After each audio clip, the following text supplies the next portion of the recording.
Welcome back, everybody. It's the evening of October 5th. And we're gonna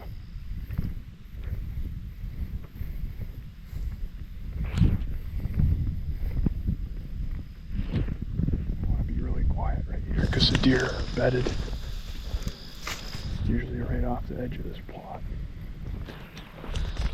We're gonna hunt the harvest salad plot.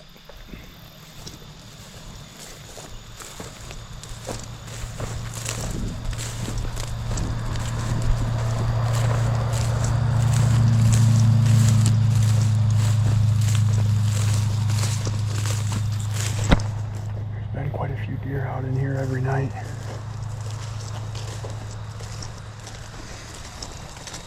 We're gonna hunt this gap right here.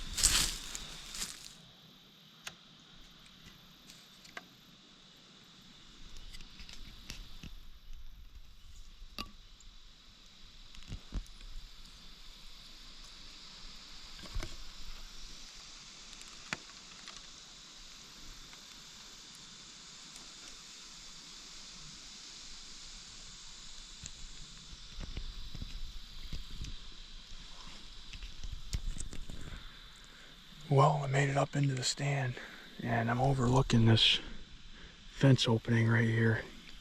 Zane actually shot a big doe right here last year, first week of the season. There's been a pile of doe that funnel right out through here, or they come right up out of the swamp, come right through here, come right through this gap. That's a 10-15 yard shot right there. This out here is all planted to harvest salad from Real World, and then there's 24 rows of corn in between the road and it, so that's been getting browsed really hard. There actually has been a bear spending quite a bit of time over in here, and he's coming out to this corn, and he's typically, when he comes out, he's coming out from the other side of the plot though, so I would be a little bit surprised to see him come through here, but it would be a pleasant surprise. I've got the Matthews lift with me tonight, so looking forward to launching an arrow. Ideally, I'd just like a big fat doe to come through here and notch another doe tag. That would be perfect case scenario. We got to wind more out of the west than southwest tonight. Typically we got it out of the southwest. Tonight it's more west, kind of going straight toward the road from where I'm at now. So with that, I know that I'd have to make the shot before they actually got out into the plot. I'd have to shoot them before they got downwind of me. Beautiful night though. This weather's been unbelievable. I mean, August, September, October, what we've had of October, it's been some of the nicest fall weather I've ever experienced, growing up here, ever. Things are as dry as can be. I'll tell you what, that first good of cold front we get, deer are going to be on the move. I'll stop talking and we'll get to the hunt here.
post-hunt recap. It was an awesome hunt. I had a buck parade come through the fence gap, which was cool. Scout, you're breathing right into the camera. That first buck that came through is a 2-year-old, really nice deer that's got a lot of potential. The second buck is a buck I'm really excited about. He's one of the nicest 2-year-olds on the whole farm. He's got everything. He's got decent tine length for such a young deer. He's got some good mass going as a 2-year-old. He's got width. He's got everything it takes for a deer to get big. He's a unique buck because I can track him as a 1.5 old. Last year he's blind in his right eye or left eye, right or left. But you know, when the camera is on him at night, it's just black in one eye and he's only got shine out of the other eye. So I was able to track him last year. Last year he was like a 4-point, and from a 4-point to this year. So it's a deer I'm super excited about. Made a heck of a jump from a 1.5 old buck to 2.5. So hopefully he sticks right close to that area and lives, and we'll see what he looks like at 3.5 and 4.5, and then maybe in a perfect setting we'll slice him and dice him at 5.5. What do you think, babe? In a perfect world. But of course, so I had all 3 of those bucks come through the fence gap there, and then the big doe, I think there was 2 or 3 of them with some fawns, came from, instead of up the edge of the fence like those bucks did, or came from that patch of brush that the bucks came from, those actually came from the swamp right behind me. And they got to about 15 yards directly behind the tree and started stomping, and you know, you could tell that they caught a whiff of me. And I had the camera set, and I really can't shoot behind me in there, it's too thick. They just never made it out to the fence gap where they were heading, and they ended up stomping and taking off. So leave it to the big doe to bust me. All those bucks just walked right by it 10 yards and had no idea. But they're pounding that harvest salad out there. There's a lot of deer. When I climbed down and popped out into the field, there's a whole bunch of deer that had come out down in the other corner too. So for the beginning of October and it being 80 degrees, I'm having some pretty incredible hunts. I mean, last night I saw a 3-year-old. He never ended up coming into the food plot, but he stood up there in the trail, and I could see, you know, he was a 3-year-old buck. Not one that I would shoot or anything, but, you know, nice to see a 3-year-old. And then tonight, the two-year-olds, it's pretty awesome first few days of hunting. We've got some more doe to whack, but awesome night. How was your night, babe? How was you and Knox's night? Looks about like this. He looks like he's really enjoying his first Sunday football. He is. He's very relaxed. Good deal. We'll see you on the next one, everybody.